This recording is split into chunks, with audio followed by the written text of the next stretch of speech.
Welcome to a new episode of the brand called You.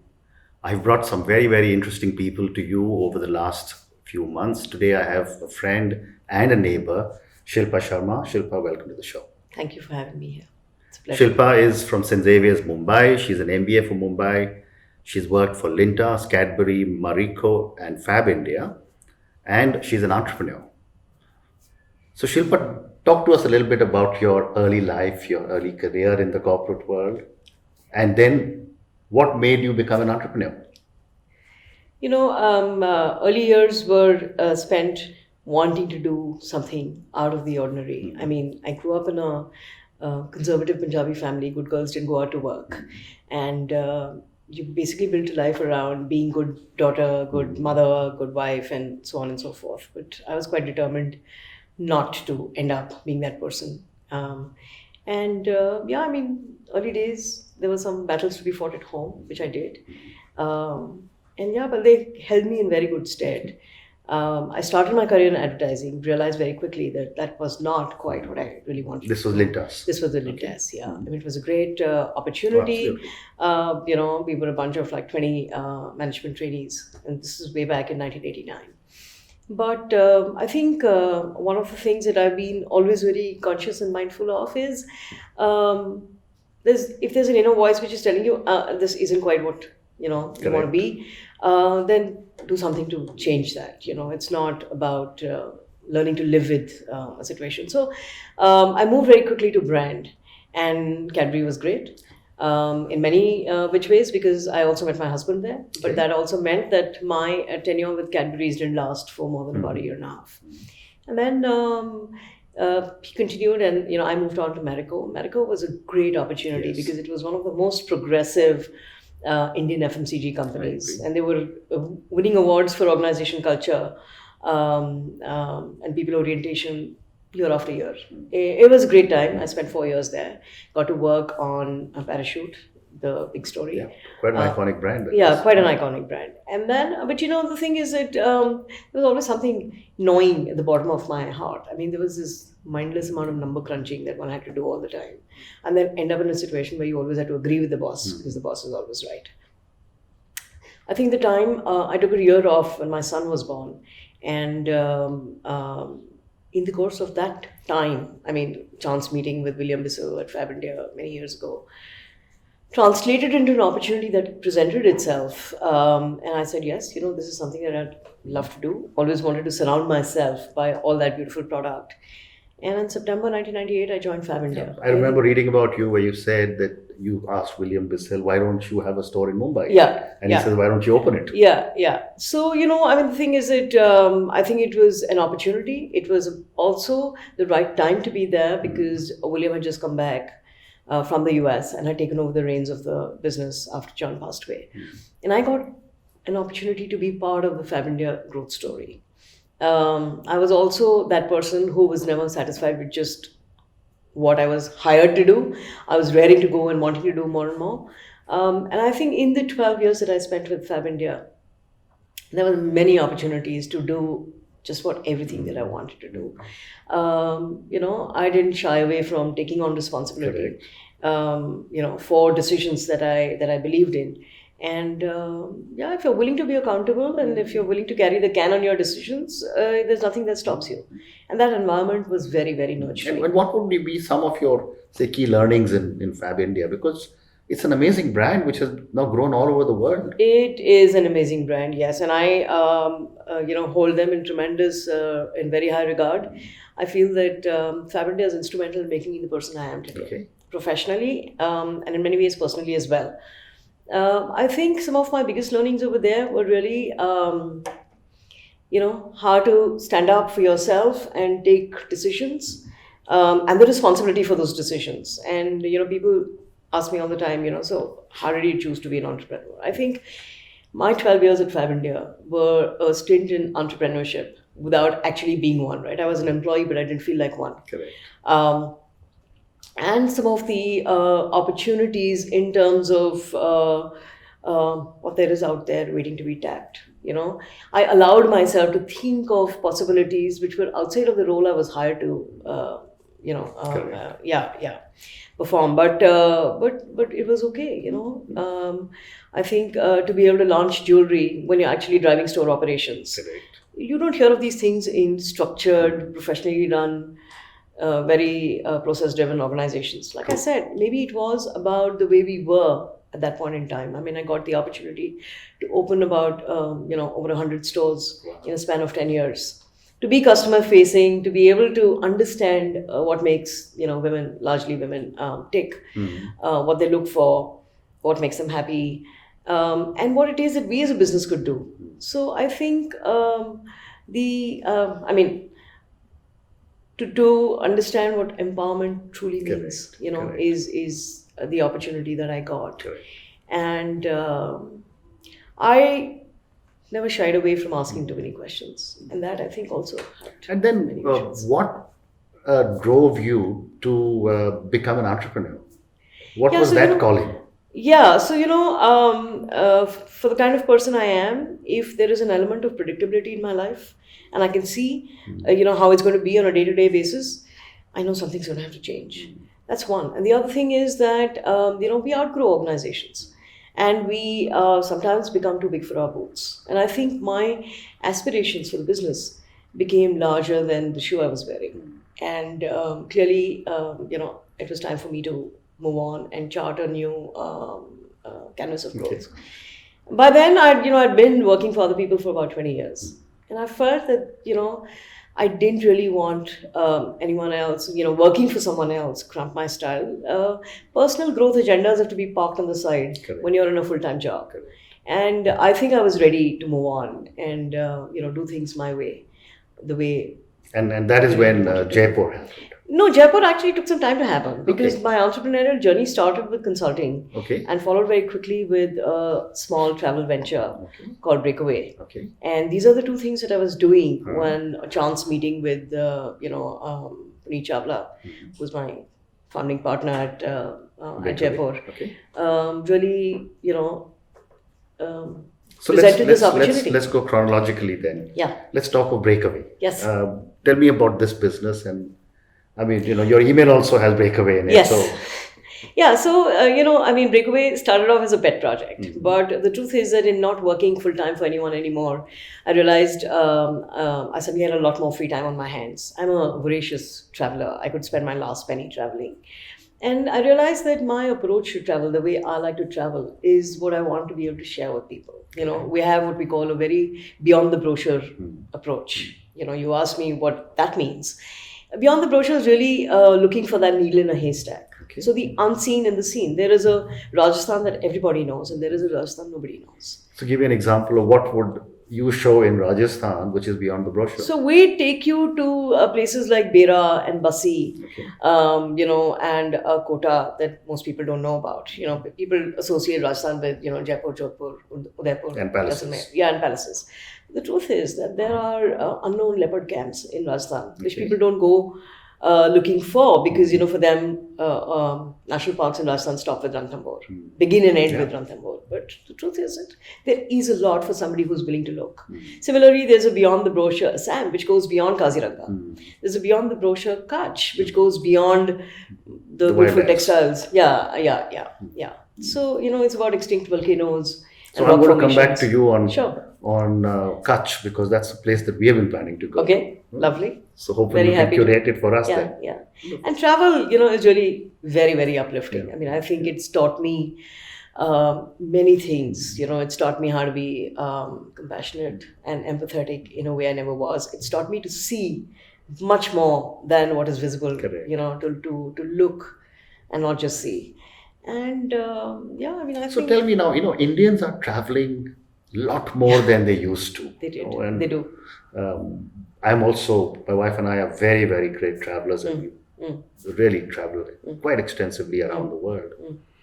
But, as Indians are beginning to travel, we're also beginning to see the ugly side of Indian travelers. How do you cope with that? So, I think a little bit of discipline, mindfulness, and respect for the other is all things that we learn, are values that we learn growing up. And when I see badly behaved people around, not just when they travel, but even otherwise, I think it's an outcome of poor upbringing. How to cope with it? I mean, you take a deep breath and you try and sensitize people. I have to say that in the kind of work I do, I don't really come across that lot very much, but they're in my face every time I'm on a flight, every time I'm at the airport. And I have to say, it's not easy. But yeah, I mean, from the Breakaway perspective, the kind of people who travel with us are people like you and I, and that makes my job much easier vis-a-vis Indian travelers. But what the apathy that one sees around is just outrageous. Yeah, I really wish we would just I be agree. And far I guess more. also internationally, Yeah. I remember the first time I went to Australia was, I think, in 1990. And that time I used to wonder when we will start to see some Indian food coming on menu Yeah. because everything was Yeah. Chinese. Yeah. Over the years, suddenly Indians are now welcome there. Yeah. So Yeah. I think the countries that are receiving Indian travelers are also beginning to adapt. Countries are beginning to adapt, but I think the gap between how people need to conduct themselves and how the world traveler conducts themselves is Is a very huge thing. is a huge one. And we talk about food when we get to food, Yeah, but yeah. that's So what's there. after Breakaway, you founded Jaipur.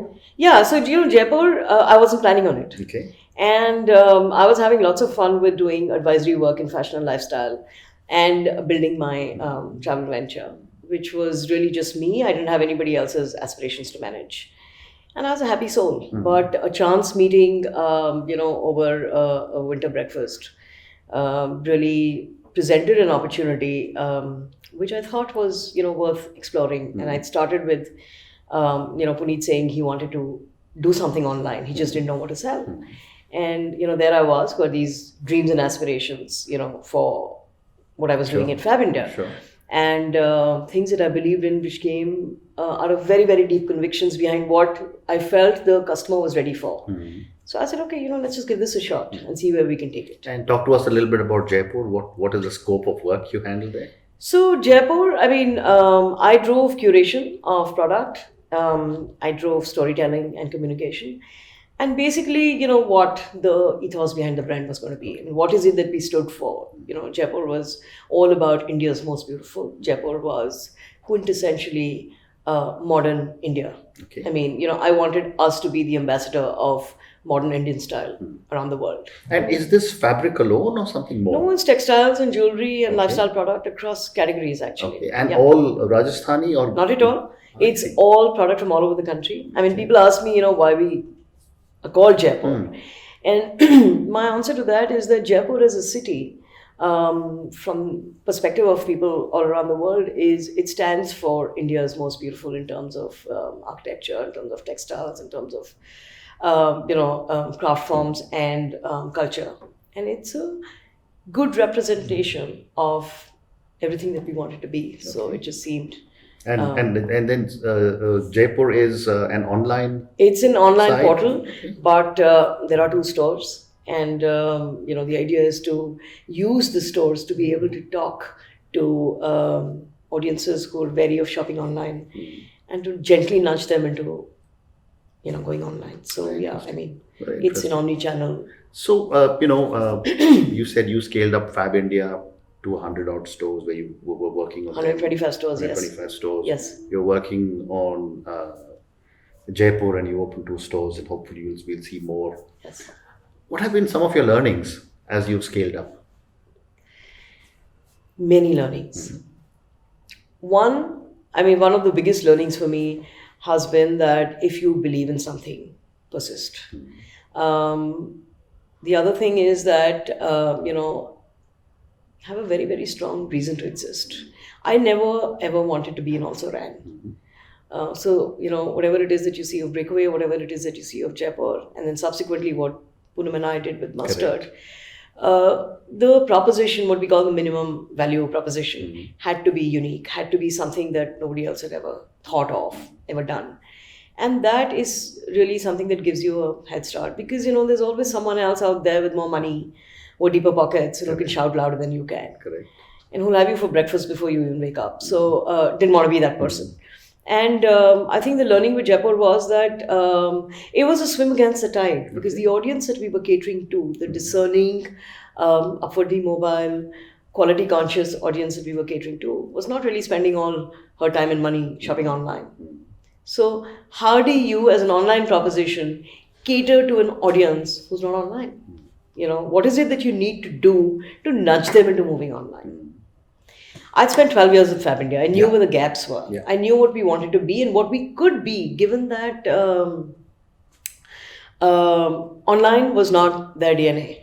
Having been a retailer for over 20 years, I realized that the economics of brick and mortar retail can be limiting in terms of geographic footprint. But the online space has no boundaries. Right. The challenges are very different. Correct. The cost structure is very different. But, we ended up building a brand which became much, much bigger than the business. Amazing. And our ability to build the brand in leaps and bounds was governed by the fact that we were online and shipping to over 60 countries worldwide Wow. in a span of less than 2 years. Amazing. So, So yeah. first two brands, Breakaway, Jaipur, and then a third brand, Mustard. Yes. Talk to me about Mustard. What made you get into food? And I've always followed my heart. okay, I've never had plans. And, life has a way of unfolding and presenting opportunities. And then I realized it's up to me whether or not I want to take them.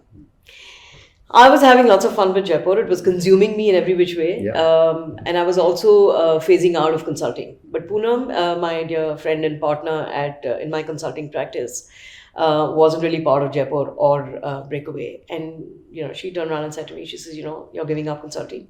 There is an opportunity for us to do something.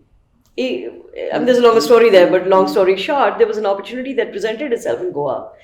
And she said, why don't we take this on and do something ourselves? Now, I've never done food, food businesses. Correct. But the truth is that, love for good food, love for all things beautiful, love for curating experiences, curating travel and product, taught me that, the underlying principle behind any business remains unchanged. You have a strong proposition, correct. you have your unit economics in place, you're good to go. And so, I think it was love of good food and love for Poonam. And then what made you move to Bengali and French cuisine? I mean, that's a very unusual It is combination. unusual, but I just said to you that, there's really no point in setting up yet another Italian food place in Goa or yet another Goan food Or place. butter chicken. Yeah, so the idea was to bring a cuisine to Goa, which Goa had not seen. Goa has like 4,000 eateries, which kick alive Sure. in the season. So there was really no point in doing more of what was already available. And you can't build businesses, you can't build brands on cost leadership. Correct. I'm very mindful of that. Yeah. So we had to do something that would make people sit up and say, interesting. So that is what brought us to doing Bengali and therefore Mustard. But Poonam felt that Goa is a mixed bag of travelers from all over the world. We needed a neutral cuisine which would complement Bengali, but at the same time be far more neutral on the palate. And when we look around, we found French. What's the gap? Yeah, Mustard is to the French, what Kashandi is to the Bengali. So so French and Bengali, and it's not fusion. It's a big struggle for us to be able to convey the fact that we have two authentic menus, Okay. because these days everybody thinks, Yeah. French meets Bengali might be. I always ask you the same question. That is it fusion? But it's not. Yeah, it's not fusion. And a restaurant business is a very difficult business. It is. Not only There's is it a deep sigh difficult there. business, but it's also very difficult to make money. Yes. How are you managing it? It's a struggle. Okay. It's a struggle because of very many reasons. We're self-driven. We've built the business out of our deep convictions behind our approach to food, an honest, unpretentious way to present home-style food, which is not what commercial restaurants do. Right? That also means that our focus on upping our game, not just in the quality of food, but also in the overall experience, so that you stay with Mustard as an experience long after you've come and had a meal. Amazing. That means that there is a lot more that needs to be done than most people do, right? It's hard. The economics of, again, rentals and salaries, an industry with the highest level of attrition, that I have ever seen. Yeah. makes it a challenge on a day-to-day basis. But there are small joys. There is endorsement and acknowledgement and gratification, which keeps us going. Fantastic. So it's a very, very tightrope walk. Again, women in food, I think have to work 5 times as hard to just stay there. Amazing. I agree. So yeah, I mean, we do what we do because we believe in it. Yeah. So, Shilpa, let me move to the second part of our show, which is, Sure. you've been a startup entrepreneur with three different things, and Yes. you were consulting. Yes. Lots of people watch our show, especially because a lot of people are interested in startups. So I want to understand a few things from you. Number one is that you have had partners in 2 of your ventures. Yes. What is your view on going solo versus having a partner? There is a good side to going solo. I started Breakaway with 2 partners, but within a year we figured that we weren't really aligned, and it was evident to me that the only way forward was to let them go because I wasn't going to be able to measure up to their expectations. And a realization very early on allowed for me to be done and dusted very quickly before each one of us got too invested. The advantages of having partners always is that it allows you to enlist the support of people who are good at things that you don't know. Correct. None of us can be good at everything that we do. So having a partner who complements your skill set, your capabilities, is a great way to build businesses because it allows you to lean on someone without having to Correct. hire people. Correct. Right? And early days of running businesses, you can't really afford to hire all the people, all the capabilities that you need. You've got to get some, founders, like-minded people on board.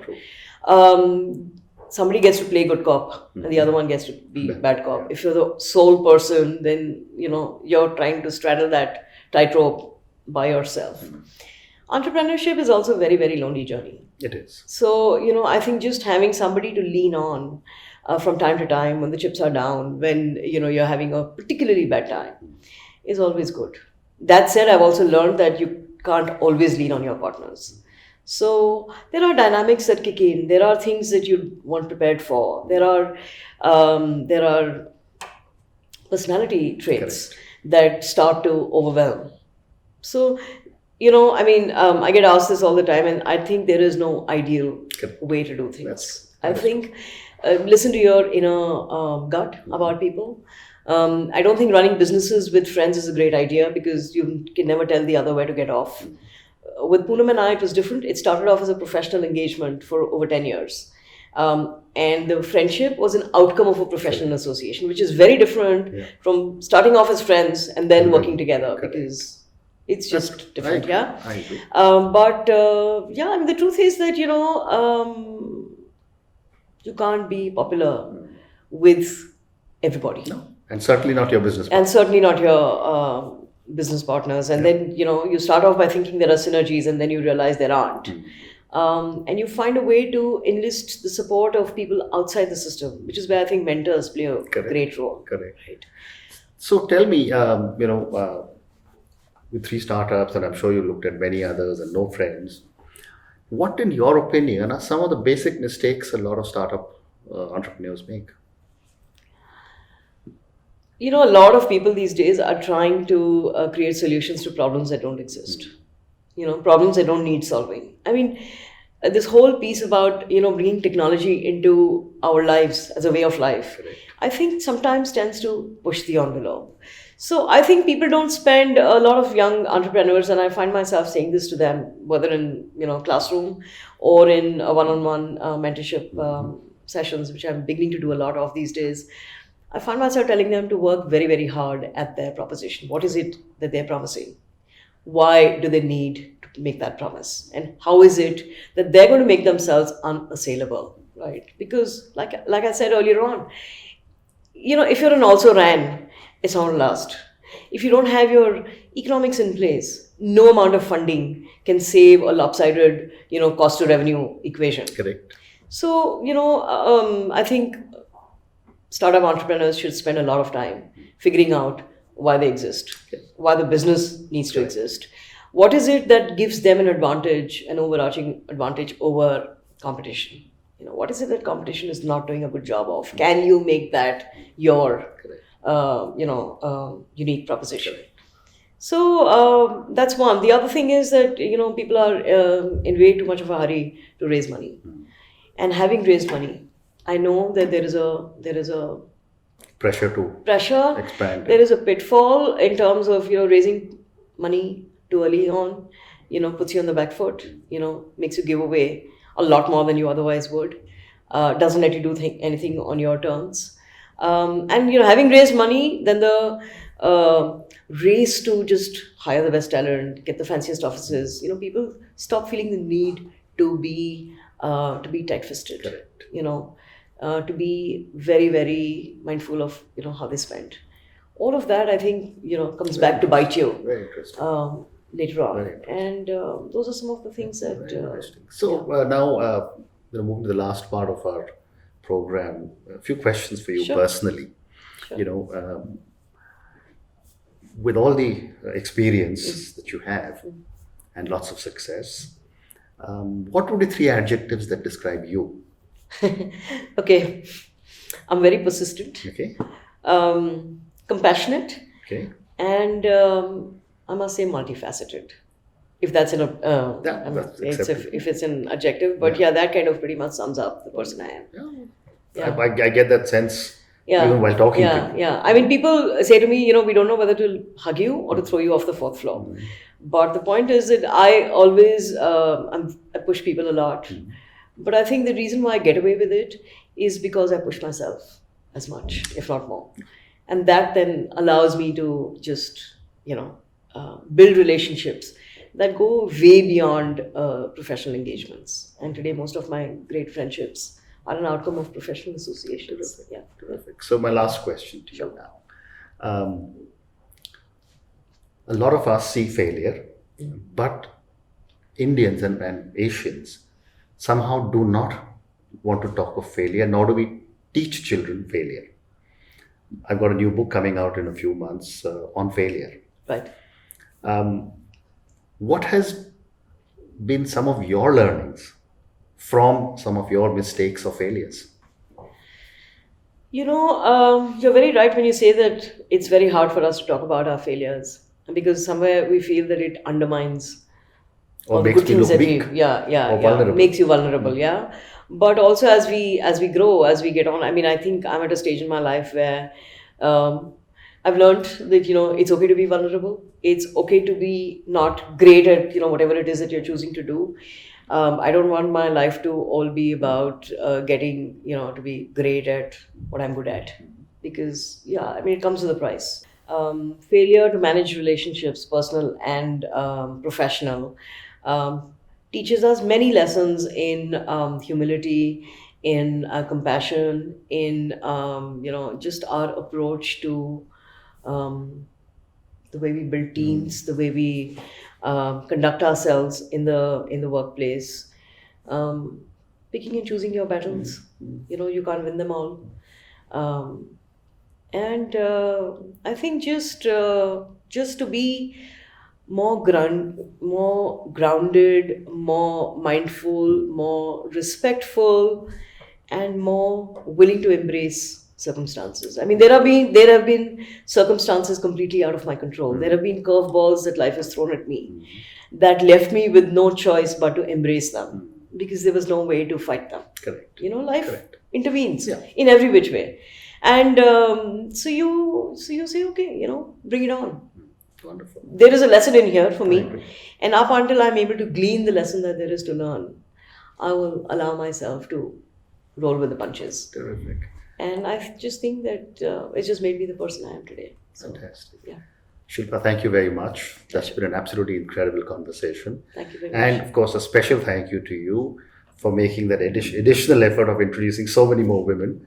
But there are so who many will more be able women to out come there for whose our stories show. need to be told. Yes. So Yes. thank you very much. Pleasure. And great talk. Always. Thank you.